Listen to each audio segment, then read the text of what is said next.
नमस्कार दोस्तों, मेरे चैनल में एक बार फिर से आप लोगों का स्वागत है। आप लोगों को मैंने अपनी पिछली वीडियो में बताया था कि जो शैव धर्म था वो क्या था और किस तरीके से शैव धर्म जो है एक प्राचीनतम धर्म के रूप में जो है विकसित हुआ। दूसरा मैंने इसमें बताया था कि किस तरीके से शिव की भिन्न भिन्न रूप में जो है प्रथा चली और कैसे शिवलिंग की जो है पूजा के प्रमाण कहाँ कहाँ मिले। अब मैं आज आपको इस अपनी वीडियो में बताऊंगा कि जो शैव धर्म था उसका विकास कैसे हुआ। शैव धर्म के विकास को मैंने कुछ पार्ट्स में डिवाइड किया हुआ है ताकि बहुत ज़्यादा लंबा वीडियो ना खींचे, तो इसीलिए आप लोग इसको डिफरेंट पार्ट्स में जो है प्राप्त करेंगे। तो चलिए अपने इस शैव धर्म के फर्स्ट पार्ट में मैं आज आप लोग को बताऊंगा कि किस तरीके से वैदिक काल में शैव धर्म का विकास हुआ। तो देखो दोस्तों, जैसे मैंने पहले भी आप लोगों से बताया था कि ऋग्वेद में शिव को जो है रुद्र के रूप में प्रयोग किया गया है, अर्थात जो शिव शब्द है वो रुद्र प्रयोग उसके लिए ऋग्वेद में किया गया है। वैदिक रुद्र की जो कल्पना है वो 2 रूपों में की गई थी, यानी जो वैदिक काल था, वैदिक काल में रुद्र की जो कल्पना है वो 2 रूप में थी। उनका पहला रूप था संहारक का, यानी एक तरीके से संहार करने वाला, और जो दूसरा रूप था वो बहुत ही सौम्य रूप में माना गया है। अब जैसे उत्तर वैदिक काल आता है तो उत्तर वैदिक काल में जो रुद्र की स्पेसिफिक कैरेक्टरिस्टिक्स थी, यानी कि रुद्र की जो विशिष्टता थी उसमें और वृद्धि हो जाती है और उनके 2 रूपों की कल्पना की जाती है, एक शिव और एक रुद्र।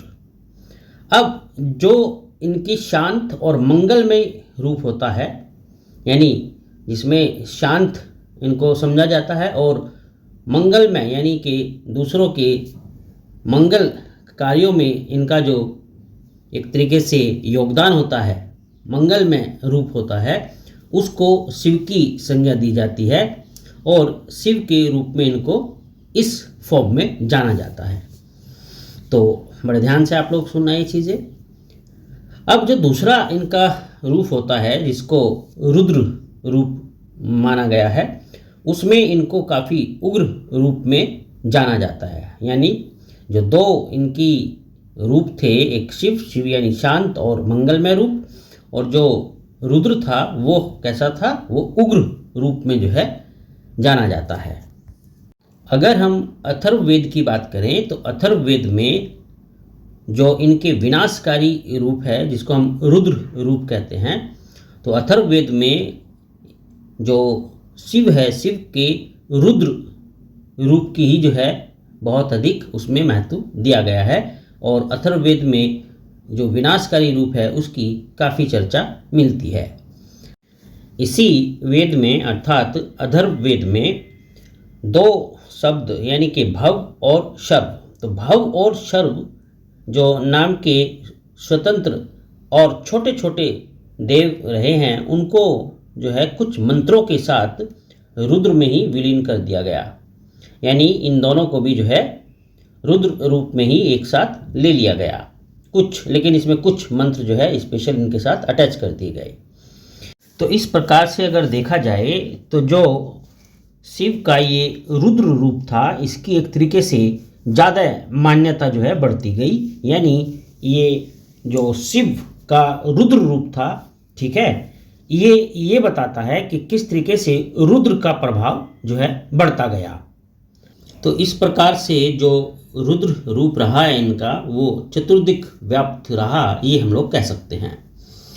और भव के रूप में उत्तरी प्रदेश के अंतर्वर्ती स्थान में जाना जाता था, सर्व के रूप में दक्षिण में इनको जाना जाता था, और पशुपति के रूप में पश्चिम में जाना जाता था, और उग्र के रूप में उत्तर में, ठीक है। ये भिन्न भिन्न स्थानों पर भिन्न भिन्न जो है इस तरीके से इनके नाम रहे हैं। और रुद्र के रूप में भूतल में, ठीक है, ध्यान देना इस बात पर, रुद्र के रूप में भूतल में और महादेव के रूप में ऊसर में और ईशान के रूप में अंतरिक्ष में ये व्याप्त थे। ईशान यानी अंतरिक्ष में, ठीक है। शतपथ ब्राह्मण की अगर हम बात करें तो जो शतपथ ब्राह्मण के ग्रंथ हैं, जब उनका अध्ययन किया जाता है तो उससे पता चलता है कि प्रजापति ने इनके 8 नामों की जो है चर्चा की है, यानी इनके 8 नाम रखे गए हैं। और इन 8 नामों में कुछ तो इनके 4 नाम ऐसे हैं जो इनके विध्वंसकारी रूप को दर्शाते हैं, और जो बाकी के 4 नाम हैं वो 4 नाम कल्याणकारी रूप को दर्शाते हैं। अब जैसे अगर इनके विध्वंसकारी रूप के नामों पर जो है प्रकाश डाला जाए तो विध्वंसकारी जो 4 नाम इनके मिलते हैं वो है रुद्र, शर्व, उग्र और अशनि, ठीक है।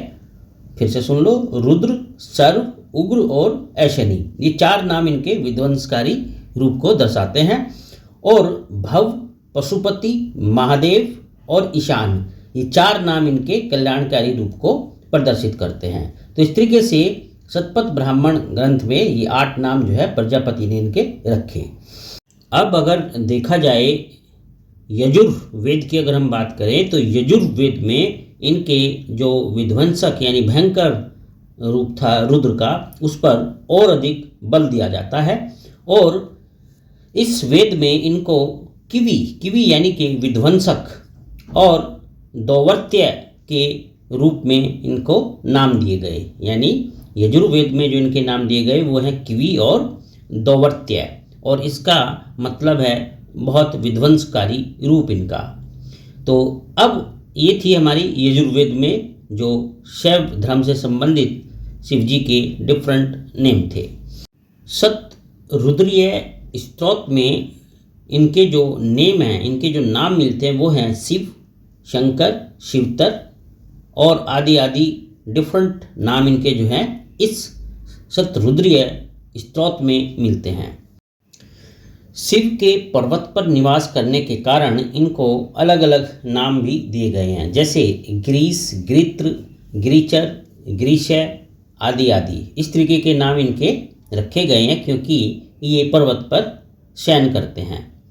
अब बात आती है चर्म धारण करने की, अर्थात जो शिव चर्म धारण करते हैं, तो चर्म धारण करने की वजह से इनका जो नाम प्रसिद्ध हुआ, इनको जो संज्ञा दी गई वो थी कृतिवासन।